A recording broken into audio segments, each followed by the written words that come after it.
ආකර්ෂණ නීතිය මම හරිම ආසාවෙන් භාවිතා කරන කෙනෙක්. ආකර්ෂණ නීතිය මගේ ඇඟේ කොටසක් වගේ. මට නිතරම අවශ්‍ය වන ආහාර පාන ජලය වාතය ඒ වගේම දෙයක් තමයි ආකර්ෂණ නීතිය කියන්නේ. ආකර්ෂණ නීතිය මම මුලින්ම කරන්න පටන් ගත්තේ මගේ සහෝදරයා ඉන්නේ රුමේනියාවේ. ඉතින් එයා මට කොට කාලයකට කලින් කිව්වා නංගි මෙහෙම දෙයක් තියෙනවා. එයාත් ඒක ෆලෝ කරනවා කියලා මටත් කරලා බලන්න කිව්වා. නෑ අයියා මට ඒ දේ කරන්න කියන්න කලින් මං ওই දේ කරලා තිබ්බා. මම ද සීක්‍රට් පොත කියවලා තිබ්බා. එතකොට මං පුංචි ක්‍රම අත්හදා බලලා තිබ්බා. මට ඒවා සාර්ථක වුණා. නමුත් මං එච්චර එක ගණන් ගත්තේ නැහැ. නිසා අයියා කිව්වට පස්සේ මට හිතුණා මේ දේ ගැන. අයියා ඒක කිව්වට පස්සේ මම ටිකක් මොටිවේට් වුණා. එයාත් කියනවනේ මේක හොඳයි ෆලෝ කරන්න කියලා. ඉතින් මං තව ඒ දේ ගැන හොයන්න පටන් ගත්තා. ආකර්ෂණ නීතිය ගැන හොයන්න පටන් ගත්තා. ඊට පස්සේ මං මේ හැමදේම අත්හදා බැලුවා. ඇත්තටම කියන්නේ සතුටුයි. මං අද මෙහෙම සතුටින් ඉන්නේ මේ ආකර්ෂණ නීතිය මගේ ජීවිතේ ලස්සන කරපු නිසා. ආකර්ෂණ නීතිය කියන්නේ මැජික් එකක් නෙමෙයි. අපේ සිතුවිලි වලින් අපව ජයග්‍රහණය කරා ගෙනියන දෙයක්. හරි අපි බලමු මගේ ජීවිතේ මම සාර්ථක කරගන්න කොහොමද ආකර්ෂණ නීතිය පාවිච්චි කරන්න කියලා. ඉතින් මම මේ කියන දේ ඔයාලට පුංචි දෙයක් හරි ඔයාලගේ ජීවිතේට ගන්න පුළුවන් නම් ඇත්තටම ඔයාලගේ ජීවිතත් හරිය ලස්සන වෙයි. මුලින්ම කියන්නේ මම පාන්දර 3ට ඇහැරෙන කෙනෙක්. සමහර කෙනෙක් 3ට ඇහැරෙන්න හොඳ නෑ එහෙම කියලා. ඇත්තටම මම ගොඩක් මහතට හිටපු කෙනෙක්. ගොඩක් මහතට නෙමෙයි සාමාන්‍ය මහතට හිටපු කෙනෙක්. ඉතින් මම ඒකටත් ආකර්ෂණ නීතිය පාවිච්චි කරලා ඒ වගේ මගේ මහන්සිය ඇත්තටම මගේ ඇඟමල් ලස්සනට හැඩට තියාගෙන ඉනවා. මම උදේ 4ත් 5 මාඩත් අතර කාලේ මගේ ආධ්‍යාත්මික පැත්තට මම නැඹුරු නිසා මම ඒ දේවල් වලට මගේ ආකර්ෂණ නීතියේ මෙතඩ්ස් කරන්න පාවිච්චි කරන නිසා මට ඇත්තට මේ උදේ වරුව ව්‍යායාම කරන්න හම්බෙන්නේ නැති නිසා මම 3ට නැගිටින්නේ මගේ යෝගා වර්ක්අවුට් ටික කරගන්න. මං උදේ අවදි වෙච්ච ගමන් කවදාවත් ෆෝන් එක ගන්න නැහැ. ඉස්සර නම් මම උදේ නැගිටපු ගමන් බලන්නේ ෆෝන් එක. ඒ වුණාට මම මේකෙන් මිදුණා. මම ෆෝන් එක පාවිච්චි කරන්නේ නැහැ. මම හොඳින් ඒ උදේ කියන්නේ මම ඇඳෙන් නැගිටපු ගමන් ඇඳෙන් බහින්න නැතුව ගැඹුරු හුස්ම 3ක් ගන්නවා. අරන් මේ වාක්‍ය 3 මම කියනවා. අද දවස ලැබීම ගැන මම ස්තුතිවන්ත වෙනවා. ඒ වගේම මම දැන් මේ මොහොතේ ජීවත් වෙලා ඉන්නවට මම ස්තුතිවන්ත වෙනවා. මට සුව නින්දක් ලබා දුන්නට මම ස්තුතිවන්ත වෙනවා. ඒ වාක්‍ය 3 මම කියලා තමයි ඇඳෙන් බිමට බහින්නේ. ඊට පස්සේ මම කරන්නේ ටක් ගාලා මගේ එක්සර්සයිස් සූට් එක දාගෙන මම යෝග වර්ක්අවුට් කරනවා. සාමාන්‍යම 3 ඉඳන් 3:45 විතර වෙනකන් යෝග වර්ක්අවුට් එකක් කරනවා. ලොකු එක්සර්සයිස් කරන්න මම උදේ යන්නේ නැහැ. මොකද ඇඟට හොඳ නැති නිසා යෝග වර්ක්අවුට් එකක් කරා මනස රිලැක්ස් වෙනවානේ. ඊට පස්සේ 3:45ට මම ටක් ගාලා මූණකට හොදලා වොෂ් එකක් දාගෙන එනවා. මං කොණ්ඩේ බීරන්නේ කැඩපත ඉස්සරහට ගිහිල්ලා නෙමෙයි. ඒකත් මං ඔයාලට කියන්නම්. මං කැමති නැහැ උදේම මං අවුල් වෙච්ච කොණ්ඩෙකුත් එක්ක කැඩපතෙන් මම දකින්නට. මං කැමති මම ලස්සනට කැඩපත ඉස්සරහට යනවට. ඒ හින්දා මගේ අතේ හුරුවට මං කොණ්ඩේ බීරගෙන ලැහැත්ති වෙනවා. ඊට පස්සේ මං කරන්නේ මම දැන් ලැහැස්ති වෙලා පිරිසිදු වෙලා පිළිවෙල වෙලා ඊට පස්සේ මගේ කාමරේ මම මැට් එකක් එලාගෙන ඊට පස්සේ මං කරන්නේ හඳුන් කුරක් පත්තු කරගන්නවා. ගොඩක් සුවඳ හඳුන් කුරක් තමයි මම මේකට පාවිච්චි කරන්නේ. මොකද ඒ හඳුන් කුර සුවඳත් එක්ක මං කරන කියන හැම දෙයකටම මේ නිකන් අමුතු වයිබ් එකක් අමුතු හැඟීමක් මට දැනෙන නිසා මං හඳුන් කුරක් පත්තු කරගන්නේ. මං එහෙම කරලා මම ඉඳගෙන ගැඹුරු හුස්ම 2-3ක් අරගෙන ඊට පස්සේ මම විෂුවලයිස් කරනවා මං ආස ජීවිතේ.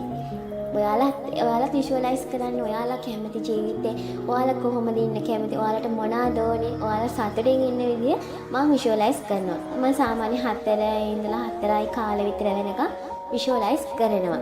ඒක මම පුරුද්දක් විදිහට කරනවා. මේ දේවල් වලට මාටත් පුරුදු වෙන කාලයක් ගියා. උදේම නැගිටලා මේ දේවල් වලට පුරුදු වෙන කාලයක් ගියා. මුලදී ටිකක් අමාරුයි. හැබැයි එක දිගට මේ දේ කරගෙන යනකොට ඇත්තටම ආසයි. ඒක ඔටෝ අපිට ඔටෝ සිද්ධ වෙනවා. කියන්නේ අපි ඒ වෙලාවට නැගිටිනවා, ඒ ටක් ගාලා වැඩ ටික කරගන්නවා. දැන් අර විෂුවලයිස් කරන්න පුරුදු වුණාම එහෙම ටක් ගාලා අපිට කරගන්න පුළුවන් වෙනවා. ඊට පස්සේ මම 4:15 විතර වෙනකන් විෂුවලයිස් කළා. මම 4:15 ඉඳලා සමන 4:00 විතර වෙනකන් මම හදාගත්ත ස්වයං යෝජනා කීපයක් මම වෙලාවකට මම ලියාගත් එකක් මම කියනවා. නැත්තම් මම මගේ ෆෝන් එකේ රෙකෝඩ්ස් කරගත්ත ඒවා මම අහනවා. ඊට පස්සේ මම ඒ ටික අහලා ඉවර වෙලා මම gratitude journal එක ලියනවා. ඒ කියන්නේ මම ලියන්නේ අරම සරල විදිහට මම ස්තුතිවන්ත වීම කරනවා. කියන්නේ මට සමහර දේවල් ලැබිලා නැතත් ඒවා ලැබිලා තියෙනවා වගේ මම ඒවා ලියනවා. ඒ වගේම මම ස්තුතිවන්ත වෙනවා. ඒ වගේ ලියනවා. මම ඒක ලියන්නේ රිලැක්ස් මියුසික් එකක් දාගෙන ඒ ෆීලින් එකත් විඳින ගමන් තමයි මේක ලියන්නේ. එතකොට මම වෙනම ලෝකයකට යනවා. මං හරි ආසයි මේ දේවල් වලට. ඒ කියන්නේ ඒවා හරිම හරි හොඳ දේවල්නේ. ඒක ආධ්‍යාත්මික දේවල්. මං හරිම කැමති මේ දේවල් වලට. ඊට පස්සේ ජර්නල් එකත් ලියලා ඉවර වෙලා මං කරන දේ තමයි මෛත්‍රී භාවනාව කරන එක. ඇත්තටම මෛත්‍රී භාවනාව කරන්න අපි තව කෙනෙකුට මේත් වඩනකොට සේත් පතනකොට ඒව පෙරලා අපිට හම්බෙනවා. අපි මෛත්‍රී භාවනාව කරනකොට මේ අපේ ජීවිතේ හරිම ලස්සන වෙනවා. අපිව හැමෝටම ප්‍රිය වෙනවා. අපි ආකර්ෂණීය පුද්ගලයෙක් වෙනවා. තවත් කෙනෙකුට මෛත්‍රී කරන්න පුළුවන් නම් ඇත්තටම අපේ හිත කොච්චර පිරිසිදු වෙන්න ඕනද තව කෙනෙකුට මෛත්‍රී කරන්න. ගොඩක් මිනිස්සු කරන්නේ ඊර්ෂ්‍යා කරන එක, ක්‍රෝධ කරන එක. තව කෙනෙකුට මෛත්‍රී කරනවා කියන්නේ පුදුම දෙයක්. එතකොට ඒ හැඟීම මම දැනෙන්න පටන් ගත්තේ මම මෛත්‍රී භාවනාව වඩනකොට කාලයක් තිස්සේ මේ මාව හැමෝටම ප්‍රියයි. හැමෝම මට හරි කැමතියි. මාව දකින්න කැමතියි. ඒක මට තේරෙනවා, දැනෙනවා. ඒ කියන්නේ මාව මිනිසුන්ට නැතුවම බෑ වගේ.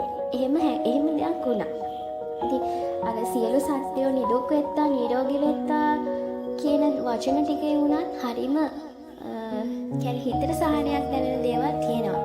ඉතින් මම මෛත්‍රී භාවනාවත් අනිවාර්යෙන්ම වඩනවා. ඔයාලට පුළුවන් මගේ channel එකේ මෛත්‍රී භාවනාව දාලා ඇති. ඔයාලට පුළුවන් ඒක අහන්න ගමන් හැමෝටම සියලු සත්‍යයට මේත් වඩාන සෙත් පතන්න පුළුවන්. ඉතින් ඔයාලගේ ජීවිතේ ලස්සන වෙයි.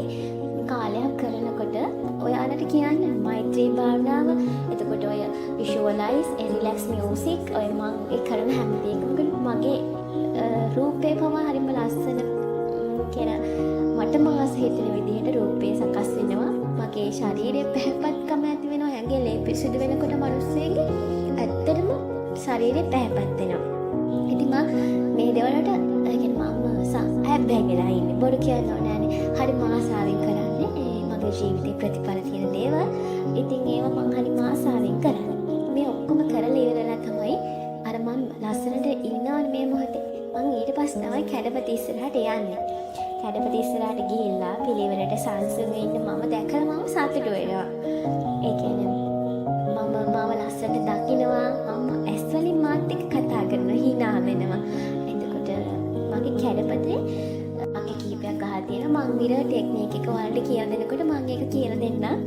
මම ඒක කියවනවා. ඊට පස්සේ මම ඉතින් ගොඩක් සතුටින් ඉන්නවා. ඒ වගේම මම්මට ගොඩාක් ආදරෙයි කියලා මම හිතින් හිතනවා. එහෙම කරලා තමයි මම දවසේ වැඩ ටික පටන් ගන්නේ. දවසේ වැඩ කරන අතරේ පුළුවන් වෙලාවට මම ස්වයං යෝජනා අහනවා, රිලැක්ස් මියුසික් අහනවා. මම ගොඩක් වෙලාවට පුරුදු වෙලා තියෙන දෙයක් තමයි මම උයනකොට මට පුළුවන් වෙන මම වත්තේ වැඩක් කරා මම රිලැක්ස් මියුසික් එකක් අහන ගමන් කරන්න පුරුදු වෙලා තියෙනවා. මොකද හරිම සාමකාමී විදිහට මගේ වැඩ ටික කරගන්න පුළුවන්. ඊට පස්සේ මගේ දැන් දවස ගෙවිලා යනවනේ. දවස ගෙවිලා හවස් යාම උදා වෙනකොට රාත්‍රී 7:00 වෙද්දි මම වොෂ් දාගෙන කාලා බීලා ඔක්කොම කරලා 8 වෙද්දි මම නිදා ගන්න හැප්පෙනවා. මොකද මම පාන්දර 3ට නැගිටින නිසා මට නිින්ද වැදගත් නිසා මම 8 වෙද්දි නිදා ගන්නවා. සමහර අවස්ථාවලදී වෙලාවල් වෙනස් වෙනවා. ඔය මම භාවනා කරන වෙලාවට පවා පොඩි වෙනස්කම් වෙනවා. ඔය සමහර වෙලාවකදී ගමන් බිමන් යටුනම එතකොට නෑදෑ පිරිස් ගෙවල් වලට ආවම ඒගොල්ලන්ට සලකන්න ඕනේ. ඒ වගේ අවස්ථාවලදී පොඩි වෙනස්කම් වෙනවා. ඒකට මම අර කන්ටිනියු ඒ ටයිම් වලට කරගෙන යනවා. මම නිදා ගන්න කලින් කොණ්ඩි පීඩලා පිළිවෙලට කැඩපත ඉස්සරහට ගිහින් අද දවස මගේ ලස්සන කරන්න ස්තුතිවන්ත වෙනවා. ඒ වගේම මම ඇස්වලින් ආයෙත් කතා කරනවා, hina වෙනවා. මගේ කැඩපතේ ලියලා තියෙන වැකි ටික මම කියවනවා අනිවාර්යෙන්ම. කියවලා මම නිින්දට යනවා. ඒ වගේම මම නිින්දට ගියාම මම එකපාර නිදා ගන්න නැහැනේ. මම නිින්දෙදී ඇහෙන්න සයන්යෝජනා කිහිපයක් දාලා තියෙනවා, රිලැක්ස් මියුසික් කිහිපයක් දාලා තියෙනවා. ඒවා අහන ගමන් තමයි මම නිදා ගන්න යන්නේ. මගේ කාමරෙත් මම නිදා ගන්න කලින් හඳුන් කුඩක් පත්තු කරනවා. එතකොට මම හරිම සතුටින් නිින්දට යනවා. මගේ ජීවිතේ මම හරිම ආසයි මේ විදිහට ගෙවන්න. මොකද මම ගෑනු ළමයෙක් විදිහට නිදහසේ ජීවිතය ගෙවන්න ගොඩක් ආසයි. මගේ සම්බන්ධතා පවා හරි ලස්සනට මම බැලන්ස් කරා. මගේ ජීවිතේ ලස්සනට ගෙවනවා. ප්‍රශ්න අඩුයි, සැනසීම වැඩි. පුළුවන් නම් ඔයාලත් මේ මං කියපු දේවල්වලින් එකක් හරි කරලා බලන්න. පුංචි දෙයක් හරි මේකේ පොඩි දෙයක් හරි ගන්න. ඇත්තට මං ගෑනු ළමයෙක් විදිහට මම මේක ගෑනු ළමයට විතරක් නෙමෙයි කියන්නේ. මේ වීඩියෝ එක බලන ගෑනු පිරිමි දෙපාර්ශ්වයටම කියන්නේ. මං ගෑනු ළමයෙක් කියන්නේ ඉතින් අර ගොඩක් ගෑනු ළමයි බලන හින්දා මං කියන්නේ ගෑනු ළමයෙක් කියන්නේ සතුටින් ඉන්න ඕනේ. hina වෙලා ඉන්න ඕනේ. කියන්නේ අපිට සතුටවත් hinaවම සල්ලි වලට ගන්න බෑ. ඒ නිසා ඔයාලගේ සතුට ඔයාලා තුලම හදාගන්න. ඔයා මොන දේ නැති වුණත් Tamanට තියෙන දේවල් ගැන සතුට වෙන්න. ඒ දේවල් ඒ කියන්නේ ඔයාට තියෙන දේ තමයි හොඳම දේ කියලා හිතන්න. හැම වෙලාවෙම hina වෙලා ඉන්න. මිනිසුත් එක්ක හරි සුහදශීලී වෙන්න. කතා බහ කරන්න. ඔයාලගේ hinaවේ මිනිස්සුන්ට හරි සැනසීමක් එන විදිහට මිනිස්සු ඇසුරු කරන්න. ඉතින් ඔයාලට ලස්සන ජීවිතයක් ගත කරන්න පුළුවන්.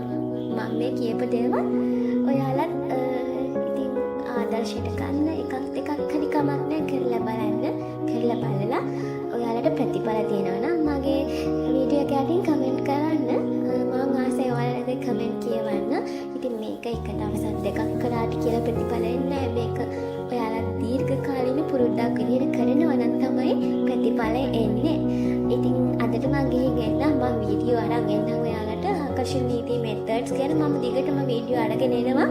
මම මේ YouTube channel එක කරන්න පටන් ගත්තේ හරි ආසාවෙන්. ඉතින් ඒ නිසා ඔයාලත් ආසාවෙන් මගේ channel එකත් එක්ක එකතු වෙන්න කියලා මම ආදරෙන් ඉල්ලනවා. තවත් වීඩියෝ එකකින් හමු වෙමු. ඔයාලා හැමෝටම සුබ දවසක්.